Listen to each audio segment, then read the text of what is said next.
Hi everyone, welcome back to another continuing education check-in.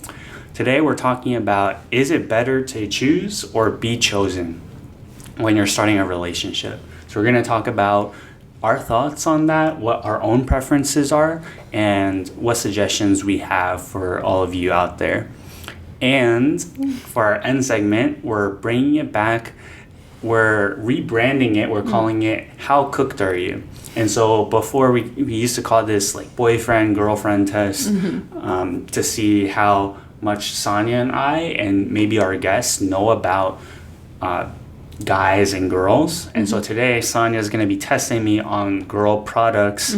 I don't know exactly what you have in mind, but you'll explain it when we get there. And so hopefully I can pass that test and just put one on for the guys and show that sometimes we do know what we're talking about. Guys, I have to remind you all that we tested Ethan on, knowing if a girl's wearing makeup or not. And I was confident I was going to fool him. And he, I think, got like almost every single one right. So I've come out with some very tough products and I'm hoping he doesn't even know. So I guess what I'm looking for you to do in this, and we're going to talk about it later, but is naming the product and telling me what it's used for. Okay. Very simple if you think about it. Yeah. But I want to get Ethan this time. Good luck with that. I grew up with a sister, and there's been many girls in my life, and so I wanna prove that I know what I'm talking about. Ladies, he's a player. What? There's been Where did many that come girls from? in my life. No, not like that, but like friends. Okay, like so you've been girls. cooked in other ways. Yeah. From family, friends. Okay. Yeah. Well, we're just going to have to wait and see. If you guys want to watch the first one, watch episode 7. We actually do it towards the beginning of the video. Okay. Or the episode. So you can watch out for that one. And then the second one we do in episode 19. When we have a guest. Yes, at the end with Michelle. And so I test them on how much guys will spend on different products. Okay. Well, we'll get started. And so, Sania, I know you have your own preferences for whether you want to choose or be chosen. Yeah. I'm wondering if you could tell us a little bit about that. Yeah, totally. I just want to preface everything that I'm about to say and say that it might be a little bit more so my opinion. I'll try to give the general girl's opinion, but I think right now what I'm specifically talking about is my specific opinion, which I've been told is different than other girls' opinions. Okay. So in my personal preference in relationships and everything, I like to be the one that chooses who I am in a relationship with. Like I said, kind of controversial, maybe not, but I've been told that typically guys like to be the ones choosing and girls like to be chosen. And I mean, it makes sense if you think about society, guys will ask girls out and girls get to, from the people that are asking them out, decide yes or no. But a guy gets to do the pursuing. He sees somebody and he's like, oh, I want to pursue her. He chooses, right? A girl, technically, if you think about it, you just get to choose from the options that you have.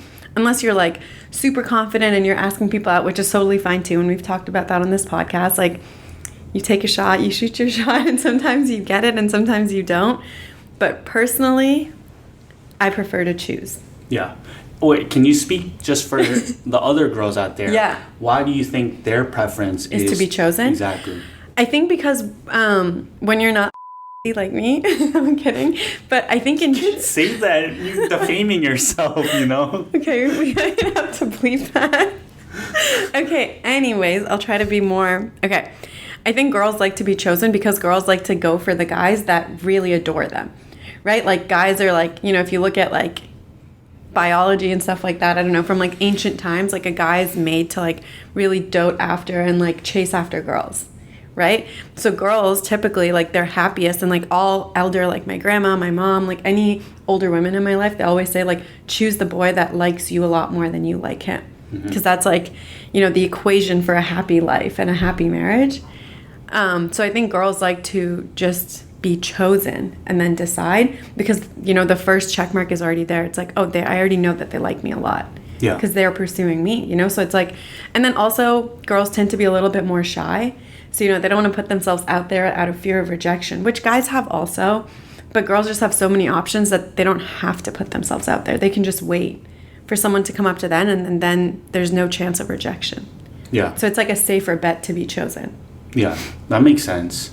I think now speaking for the guys out there, I kind of go a little back and forth on this, and Okay. maybe I lean like with the guys who want to choose. Okay. And But you're okay with being chosen also. so previously, like on this podcast, when we did our episode on who should make the first move, Yeah. I was really advocating for that it should be okay for the girls to make the first move. And that's something that guys would appreciate. Yeah, totally. As I think more about that, I still stick to that. I think that if you're really interested in someone, it shouldn't matter whether you're a Right. guy or a girl. You should feel empowered to make the first move. Yeah. But I think as a guy, if I'm being chosen, it's hard to remove the pressure from that situation. And we'll do another episode on this about how to lower the stakes and remove pressure from getting into dating in general. But just for me as a guy, if a girl makes the first move, that is a lot. Yeah. That was a huge move for her to make. I don't want to I don't want to like disappoint her. Right. I want to like respect the fact that she had the balls. Sorry. She had the Courage. initiative. Yeah. To make the first move in general. Wait, can I ask this though? Just because you said, you know, it puts a lot more pressure because you're thinking like, oh, it was such a big deal for her to do this. Yeah. But it's like if we normalize guys and girls both making the first move, would you still feel that same pressure? Like, I guess what I'm trying to say is it the pressure? Is that the only reason you don't like, or you feel a little iffy about being chosen and you like to choose? Or is there like other reasons as well? I think the main thing is the pressure because Okay. even if I said no, I don't want to like disappoint anyone because Yeah. I'm a natural people pleaser. Right. And so like I feel pressure to say yes. More so. Okay. And I think that's fair. Like, like in general, people are taught to be more sensitive of like a girl's feelings and like, you know, because like as a girl and a fellow people pleaser, I also don't want to say no to people and like disappoint them. And so like I've always had to like skirt around saying no or like make up lies like, oh, I actually have a boyfriend or like whatever it is to get out of those situations. Yeah. But I don't feel that same sense of pressure that you do of like, oh, I'm going to like hurt his feelings and like this like, you know, like really affect him negatively if I say no. Right. I feel a lot less pressure. I feel a lot more like relaxed. I think I personally don't like being chosen. More so because it's like I think when you are the one doing the choosing, you sort of get to pick what you like. Yeah. And like it's super amazing and like we appreciate being liked by someone for sure. But I don't know if it's like a little sense of like challenge and like accomplishment. Which sounds really bad. I see you making that face, Ethan. Yeah. But it's like you choose somebody. And like as a girl who has done this, like all of my relationships that I've had, like I've been the one choosing the guy. And then like something like, you know, you drop your little breadcrumbs and then you make him choose you. But it's like a lot of work. But it feels really rewarding at the end when like he eventually does make you his girlfriend. Yeah. So that's why I personally like to choose. So I think you just kind of described the ideal situation. Yes. And so I want everyone who's listening to take what I just said about how it feels like there's a lot of pressure. And basically, I'm saying that's still okay if the girl wants to make the first move, but I think it needs to look a little different. Okay. And the way that she can do it and not introduce any pressure in the situation is by throwing some hints out there. Right. And so there's multiple ways to do this.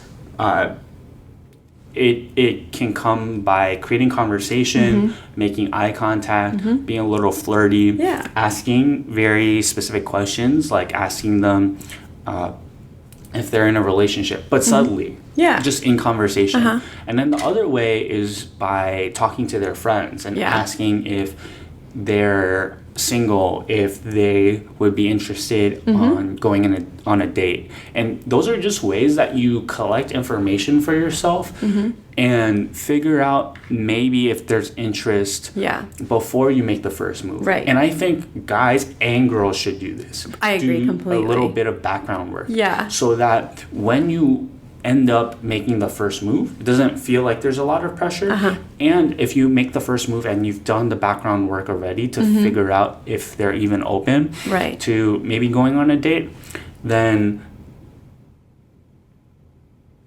the other person can, if they're already interested, it's just gonna make the relationship mutual, and then they will also pursue you back. So like what I'm proposing is like a mix of choosing and being chosen. Right. Yeah. At the end of the day, if you need a relationship, you need to have both. Yeah. You know, like even if a girl comes up to you, Ethan, and pursues you, you still have to like, so you were chosen, you still have to choose her back to enter a relationship. So I completely agree that there has to be a little bit of both. But I really like how you said, like, you know, as a girl trying to make this first move, I feel like our job is to just like set the stage and like make it super clear that we're into them and like make a clear path for them to feel like confident that, okay, wait, she does like me. And like maybe I didn't consider her before, but she likes me, and like, you know what, she's actually cute and she's funny, and then, you know, then they can choose you back. Right. I think that's maybe what is ideal if the girl wants to make the first move. I think for the guy, if the guy wants to make the first move, it probably looks a little different. Like the guy can throw out some hints, see if the girl kind of reciprocates. And I feel like this is pretty hard to do, like how to read the signs. We probably also need to talk about that on another episode. But if she is reciprocating, then I think a lot of times the guy needs to pursue and like really make the first move. Then like on the girl's side, she doesn't have much responsibility anymore besides responding to the hints. Yeah, true. I think just in general, like, it's not like I'm like the bravest girl in the world. Like when I did pursue people, I didn't come right out and be like, oh my gosh, I'm in love with you. Like I need to be in a relationship with you. Like not at all. If let's say the guy wasn't picking up on the hints, or let's say he just like actually wasn't interested and so he didn't care about the hints. Like I think the most I've put myself out there was like with my first ex, I told him, hey, like da da da, like I know we're talking and we're kind of hanging out, like would you want to like maybe just like be exclusive in talking? So I didn't use the word want to date. I didn't say, do you want to be my boyfriend? I didn't ask any like really intense things. And when he responded like no at the time before he changed his mind, it didn't feel like, it felt because in my mind I was like asking him to be my boyfriend and he said no. But it was like at least I didn't give him the satisfaction of hearing those words. And then eventually like 6 months after that time, he officially had to like say the words and be like, hey, will you be my girlfriend? So I feel like, there's definitely like the language that you use, like the way you go about it, even when you're making that first move, like you can do it in like a more subtle way. Whereas a guy, I won't take things very seriously if a guy's like, you know, being wishy-washy. Because guys are like very decisive and very certain usually. Or they're very like... No, they're not. They're not? I thought they know, you know, like if they want someone, they'll know, and they know that, okay, I need to like wife her up. I need to like make it official. I need to like lock it down, and they're going to ask the questions when they know. That is true, but Sania, you're bringing up something that we have to address, where guys in general are very wishy-washy. And the reason why in both cases, if the girl wants to make the first move or if the guy wants to make the first move, it's important that in either situation, I think the guy needs to really pursue the girl after the hints are dropped, because guys are slower processors and thinkers, and it takes them longer to be sure that this is something that they actually want in their life. And so because the guy is slower in that situation, it's most of the time, like, we're not trying to make a generalization, but if the guy ends up making the move and it's his own decision, he's sure about it, and then things will go more smoothly. That's true. If the guy like is forced into something or it wasn't his own decision, then he's still gonna be wishy-washy, even though it seems like he made a decision. Right. And this is super true. You know this like about guys. You know this about me. Yeah. That even like in a dating relationship, guys are gonna get cold feet. Yeah. Especially like when there's the pressure of marriage and stuff. Mm-hmm. Yellow cab theory. Yeah. The guy, I don't know, for some reason, like the way like our minds work, it's harder for us to commit. We're always trying to like maximize the situation, find the perfect person. Mm-hmm. And so that's probably another like topic. episode where like we talk about self-maximizing. Is that healthy or not? Right. Yeah. I get it. Yeah. So it will take more time, but you do want the guy to be sure about going into it. Yeah. a relationship, getting married. Because once he's sure, he will be sure. Yeah. But And I think it takes long. it also like comes back to like if you have to force him to be in it, or like let's say even if you're not forcing him, if he's unsure, you're just going to feel it. Yeah. You know, like the same guy could treat me super horribly and like not give me like the time of day, and I could be coming to Ethan every day complaining about it. But the same guy can flip around and with a girl that he truly, truly likes, you know, he could be doing all the right things, you know, like getting her flowers just because, like, you know, calling her all the time, texting her all the time, whatever it is.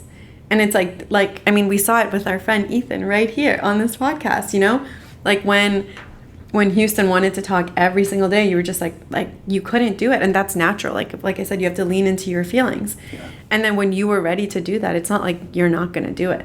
Right. It's just a matter of when you're ready to do it and with whom you're ready to do it. Right. And I think we've also mentioned on this podcast that, you know, a guy kind of, I don't want to say is responsible for, but a guy tends to sort of define like, you know, the direction of the relationship. Mm-hmm. And then a girl just gets to keep pace sort of. Mm-hmm. And like if the guy is uncertain, he's not going to be taking you in any direction. So then the girl's just going to be left like confused. So you do really have to, you know, whether you're choosing or being chosen, you have to really, in either case, let the guy lead. So like as someone who hates being chosen, like you just have to like set it up well so that the guy can lead you when you choose the guy. Yeah, in general, this is true. Yeah. But sometimes guys like are reverse and maybe girls are reverse. And so if your situation is different and you're a girl who really takes initiative, is a go-getter, knows what she wants, and you want a guy who is, I don't know, who will follow, like yeah, exactly. Then who can like you back instead of liking you more, you know? Yeah, like we still in that kind of situation or a similar situation, like as a girl, you should totally feel empowered to make the first move. So we're making some generalizations about guys and girls. Yeah, definitely like try to understand where you guys or where yourself and the person you're pursuing is at. And so it can work differently. Yeah, you can definitely flip-flop all the gender roles that we're saying. I think we're more so like, you know, girl and guy could be replaced with person A, person B, and then you can fit yourself into whatever of those categories. Yeah. So we've talked about how it can kind of backfire if you choose first. Right. But it can also, I don't know, I think it could also backfire if you are chosen. Yeah. I mean, there's less chances though, right? Because when you're chosen, you for sure know that the other person is like all in, that they like you enough to choose you. Right. But it could also still backfire. If someone's just really good at choosing and they like every second person that they meet, you know, like you're just one of the chosen. Yeah. So I guess what I want to talk about is, Sania, if a guy that you didn't really know so well, that you didn't do any background work to drop hints on, tried to pursue you, what would be going through your head in that situation? Like they approached you out in the open, at a bar, while you're waiting for a train, getting coffee. I think like outright, like my response, like my automatic response to being chosen is like, it automatically starts at a no, which is really, really sad because you kind of have to like work your way up from that baseline of no. Because like you're saying when you're out and about, like I met somebody like out and about a few months ago or something like that. And like I met lots of other people that night as well. And, like, everybody started at a no. So you kind of have to, like, really stick out from the crowd. You have to, like, make me understand, like, what your intentions are. Because, like, I'm not going to just be chosen for, like, stupid reasons, you know? And then you sort of have to, like, I don't know, you have to, like, you have a very limited amount of time to show me your good qualities so that I can choose you back when I'm being chosen. I'm not saying it never, ever, ever happens. It totally does. But, like, if I'm choosing you, you're not starting at a no. You're already starting at a yes because I've picked you. I've done my research.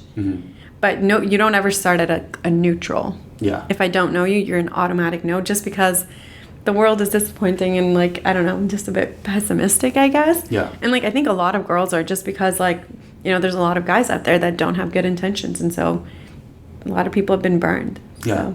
So let's say, like, you're attending a run club or you're playing pickleball with your friends and a guy comes up to you and the interaction is short. Like, he'll compliment you, tell you why he came over, ask for your number.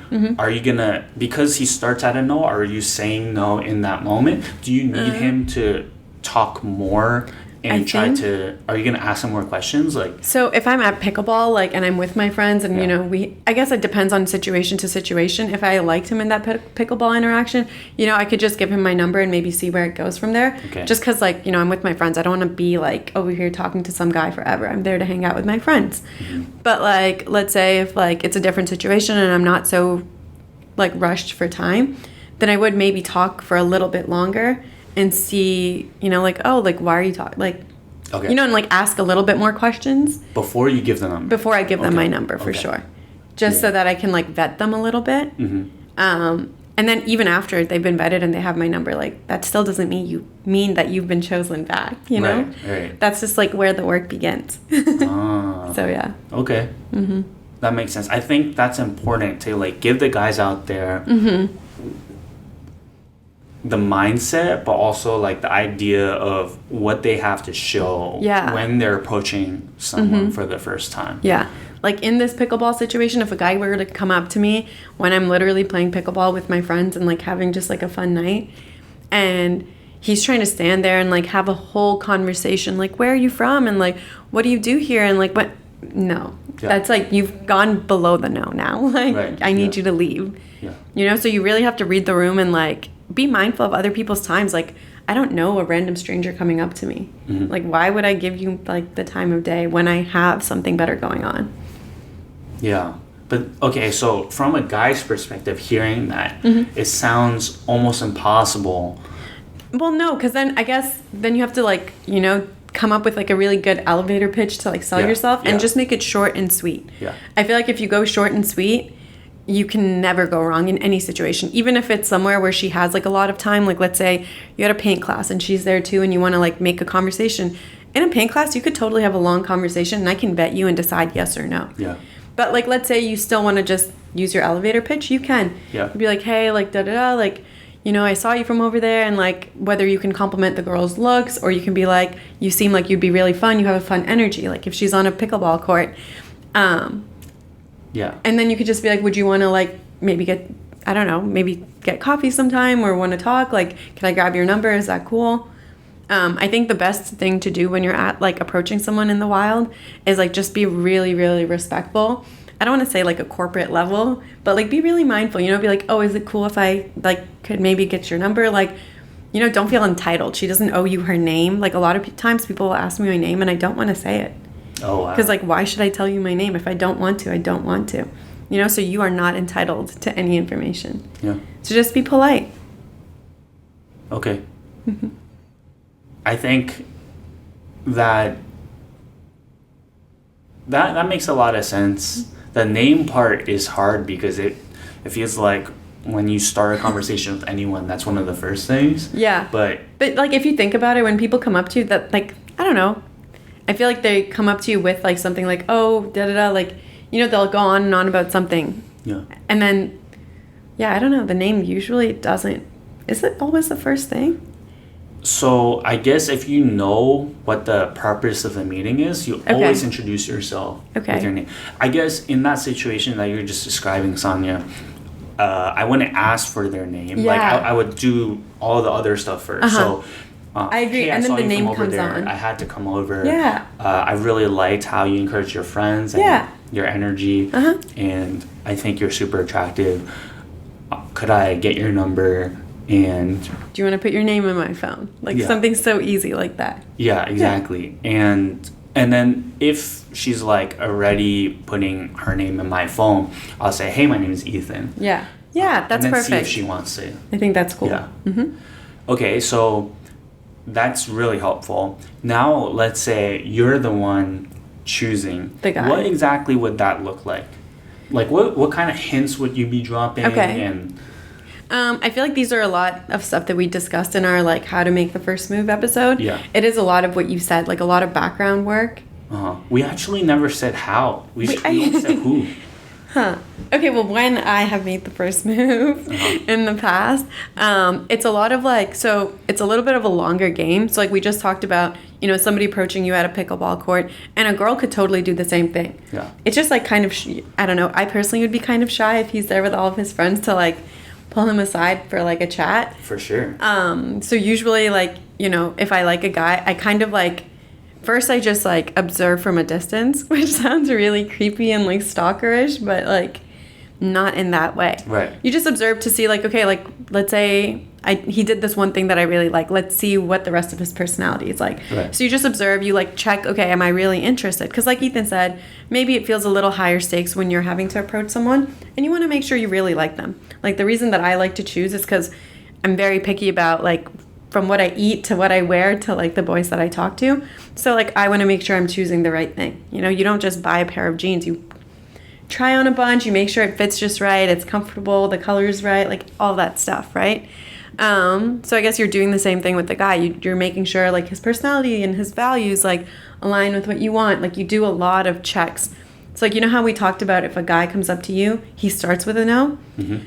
This guy that I'm choosing, he starts with like a little bit above a no. He's not like immediately a yes. Right. But then because I'm doing a lot of the work in the background, like talking to his friends, being in the same friend group, and like maybe making like subtle hints or having deeper conversations, like a little bit, as much as you can in like a general way before you officially express interest. Right. And like spending time a little bit. And then after all of that, when I'm ready and when he's standing at that yes, I think I've said in like past episodes that times when I've asked the guy out first, it's because it's like so much pressure and like I know I like him so much that I have to do it. It doesn't matter if I hear a yes, if I hear a no, like I just can't hold it in my stomach anymore. So yeah, both everybody starts with like a no, and then it's just a matter of if you're choosing me, you have to do the work a little bit to change that no to a yes. Yeah. But if I'm choosing you, I'm already doing the work. You don't realize it. Yeah. And so for the guys out there, what are signs that the girl is observing them from afar? And Eye contact, like smiling. I know people say like, if you're in a room full of friends and like somebody tells a joke, like who's like the person that you automatically make eye contact with to see if they're also laughing at that moment. Yeah. Or like in like crowded settings, like who, like see if she's like seeking you out. And it'll be really subtle. You won't even notice. If you're all a group of friends are walking to get pizza, you won't even notice, but somehow she's like the one that happens to be next to you. Yeah, I like that. That's like true. really like it's like very subtle things, but I feel like, that could also be misconstrued as friendship, Yeah. But I think if you're seeing the same consistent person always around, like always, if you're talking in a big group and you say something, like she's maybe the first to respond, or like, she's not going to let it go without a response or whatever it is. Yeah. Like that's when you kind of know. Yeah, I love that because you have to connect the dots. Like you can't take one instance and point out, oh, this person's interested in Yeah. me. It has to be everything forming like the same story together. And that's when there's like a more clear sign that she might be interested. And I think at that point, as a guy, if you're also interested back, you could ask her. And maybe not like, Hey, do you like me? exactly, not like that, but like hey, what's going on? Or like, hey, like, I don't know, just ask for like a one-on-one hangout or something, and then like you guys, like make the space ready and comfortable for her to maybe express her feelings. Right. And then if you happen to be in that situation, like a girl's pursuing you and she keeps trying and you just don't like her, I think like a lot of guys in the past, and I've been burned by this before, like they'll just take advantage, like knowing that a girl likes them. Yeah. But I think like because we assume everybody out there is a decent person, at least the people watching this podcast. So we'd like to say like if you just don't like the girl, like, you know, like you can just create a little distance. Like she's not in that deep yet. If she's just walking next to you on the way to pizza, like you can be like, oh wait, like John, I'm coming, and just run up to John in a second. Like who cares? You know, it doesn't have to be like a huge slap in her face either. Or bring someone else into the conversation. Yeah, exactly. Yeah. Bring John into the conversation. Yeah. So it's not just the two of you. And like when she's trying to hang out one-on-one, just always be busy, and like people will take the hint. Yeah. You know, there's like kinder ways of rejection than like really big rejection. And like you don't deserve rejection if you're just still dropping the hints. Yeah. Okay. I think this is great. We dropped a lot of good advice here. Yeah. And there are some more topics we probably need to talk a little more about. But I'm ready. I'm ready to get tested. All right. Okay. So if people are wondering why we call this segment How Cooked Are You? It's because Ethan and I talk a lot about like how cooked people are in terms of like, you know, if you've dated a guy a lot, like me personally, like my first ex, he definitely was cooking in the kitchen because like now I know all about soccer and I know about Arsenal and I know like certain team player names. And like all my information is outdated now because that relationship was so long ago. But like, you know, so I'm cooked because I have this knowledge that I wouldn't otherwise have if I wasn't in a relationship. Right. So now we're testing the same thing with Ethan and seeing, you know, even from like women in his life, like his mom, his sister, his friends, that counts too. How much like girly information does Ethan know? How cooked is he? So I'm gonna screen record here. Okay, and I have 5 different items. Your face says it all. I'm so happy. Guys, I'm in trouble. What the heck am I looking at? For each photo, Ethan's gonna tell us the name. The name could be a bonus point. You don't have to tell me the name. But if you can tell me what it's used for, and don't zoom in too much, there might be a label and things. What the heck? Okay. I think... And you only get 1 guess for every item. Okay, does this one come in 2? It does not have to. Okay. Okay, 1 question and 1 guess. Okay. I think that you use this, so the actual item is on the right and then the case or like where you carry it is on the left. I think you use this to like wrap around your head to like cover your eyes when you sleep.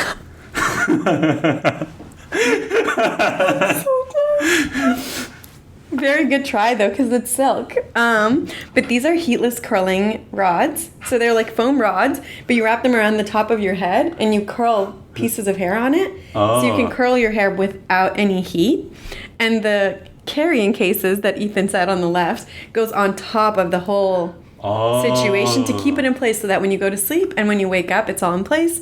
And you can take it out and you'll have perfect curls without heat. But for girls, how many rods do they have on at one time? Maybe like 2, like 1 for the front half because you really want like that blowout look on the front, and then 1 for the back piece. And if you have like really finer hair, you could just use 1 rod for the whole thing. Oh, shoot. Okay. All right. That was tough. I'm done for. All right. All right, I'm 0 for 1. Next up. What the heck? Okay, this is like not, I'm not going to say anything.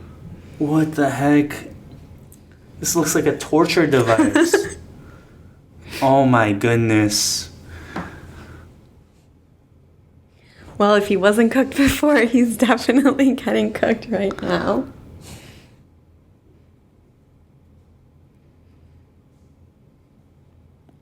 All right, So you have 1 question and 1 guess. What room in the house would you find this in?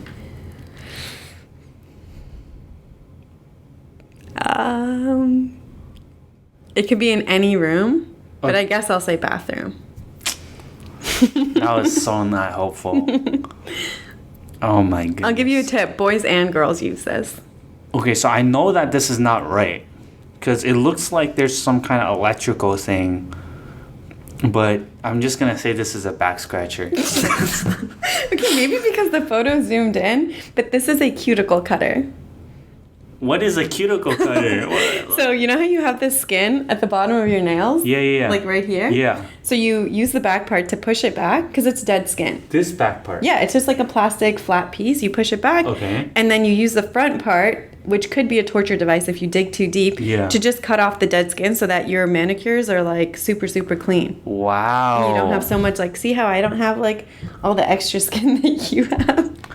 So do guys typically use this too? Yeah, guys can totally use it. What? I never even knew this existed. Especially on like your toes, I feel like, because there's a lot more dead skin. This is so weird because I've always wondered. I'm like, it's a little ugly, like how there's dead skin there. So you can cuticle cut it, and then you put some oil on it so that it's like really clean, and like I feel like it's like healthy for your nail too, so that it's all breathable. That is insane. I was like, you can get some pretty tough spots on your back. It's like, there's dual purpose, guys. I did. All right. Okay, I'm 0 for 2 now. Shoot, this one has sizes, but I don't think he's going to know what those are. What the? Oh my goodness. All right, I'm going to get you back. And I was vengeful a little bit, okay? What am I looking at?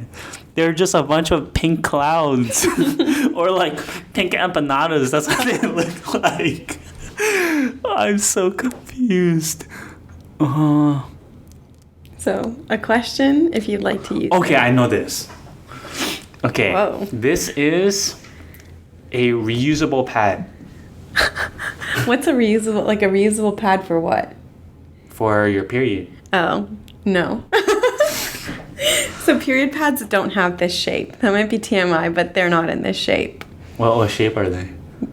They're just kind of a flat. They're just pad, like right? a straight line. Yeah. You see how this one just has like one side with like clouds? Like Yeah, that doesn't make sense. This one is ribbed for her pleasure. Anyways, so these are reusable pads, but for eyelash curlers. So you can do a lash lift at home. Dang it, I should have said what they're for. So you glue it onto your eyelids and then you brush it up, and then I haven't done it yet, but I will. I have the kit at home. And then it basically leaves, you know how girls have eyelash curlers? And I know you know what that is. So this is just like it's like perming your eyelashes. You know, you've gotten your hair permed, so this is for eyelash perming.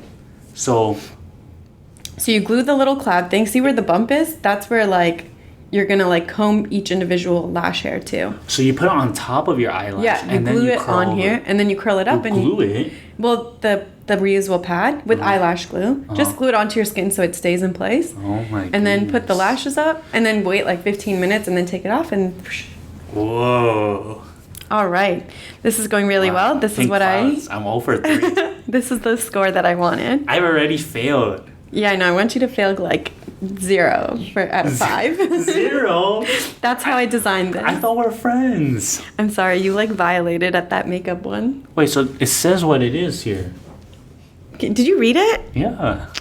Ethan, I told you don't zoom in. I didn't need to zoom in. I have good eyes, you know? Okay, if you hadn't read it, what would you have guessed? Okay, so they're definitely taking something out of a candle. Yeah? Out of a candle? Yeah, that's like a candle. Be honest what your guess would have been. Okay, I know.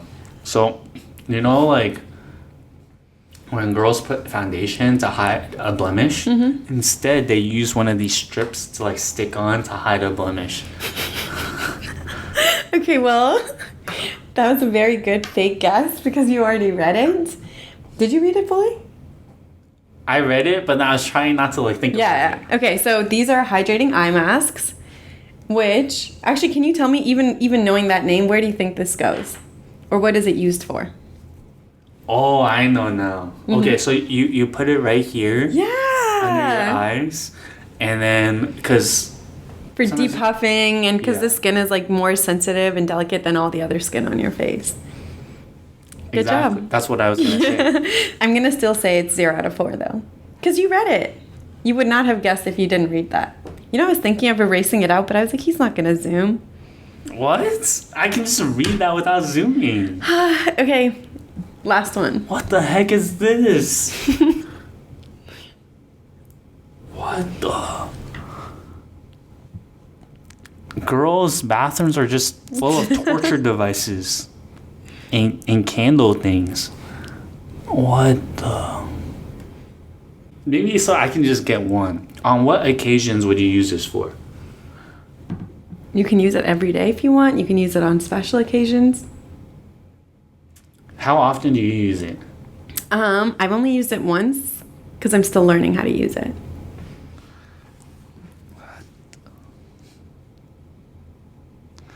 Dude, these look like training chopsticks, guys. The top That's is like what I'm connected. thinking about. And I can probably verify Sania's not great with chopsticks. You know when people are drowning and they want to pull you down with them? That's what you're doing right now.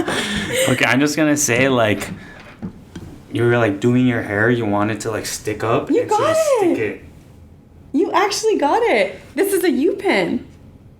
Oh, what is that? So you literally what you said. Yeah. So especially for like French like updos, so you like twist your hair. So it's a little bit different than like a claw clip. Yeah. You twist your hair and you just like stick it in so that it like stays in place. Yeah, that's what I Wow, was you got thinking. 1 out of 5. I'm not Wow, giving you let's that go, one. guys. That's great. I thought your final guess was going to be the chopsticks. The training chopsticks. Yeah, you can use that Wow. every day. I'm shocked. Good job. Thanks. This is designed for a 0 out of 5, so you surpassed my expectations. I'll take it. At that point, it was damage control. Well, thank you for playing. Awesome. So now, guys, well, to the girls watching out there, if you have a boyfriend, you can get him cooked by watching that. And then You can like play this game with him. yeah. Now yeah. that Ethan failed so bad, I want to play this with every guy I know. Yeah, for sure. You can just grab these pictures, show them to your guy, Yeah. and then see how well he does.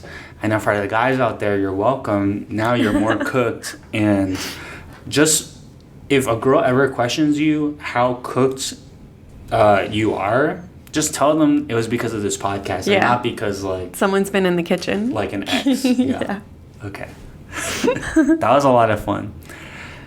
And with that, we'll wrap this episode up. Thanks for tuning in, and we'll catch you guys in the next one.